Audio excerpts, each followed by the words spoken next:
For Your Eyes Only is the epitome of James Bond's tongue-in-cheek, larger-than-life, over-the-top absurd adventures. Let's get one thing straight.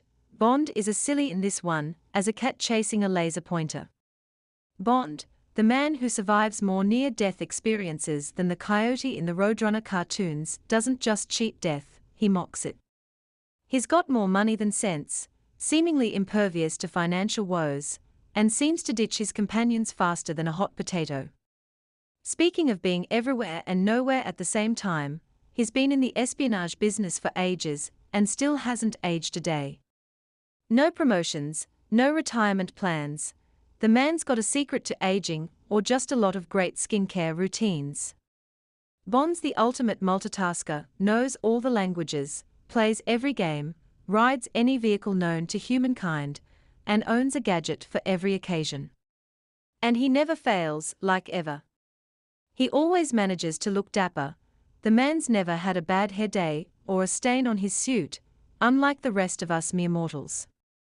He's got the fame of a pop star, and yet struts around without a mask or a hint of subtlety, and somehow manages to dodge being recognized by every enemy he's ever crossed paths with. But let's get to For Your Eyes Only. It's the kind of movie that had me initially thinking I'd stumbled into an Austin Powers sequel. The bad guys here, bless their hearts, try to eliminate Bond with the wackiest methods ever conceived. Skiing him to death, attempting a hit and run with a motorcycle, and even a hockey puck assault. There's a fine line between cool and silly. This movie not only steps over the line, it sprints to the other side. The film is nearly a blank slate in Bond's dictionary of epic moments. It's the kind you forget as soon as the credits roll, save for the fashion sense of the ever-elegant Moore. We've got some of the dumbest bad guys in the Bond franchise. Attempted assassination via hockey brawl and June buggies, an absurdly slow death method giving Bond ample time to escape, and the icing on the cake, the head of the KGB preventing his own guy from shooting Bond. The cherry on top. Bond's almost sexless in this one, save for a brief liaison.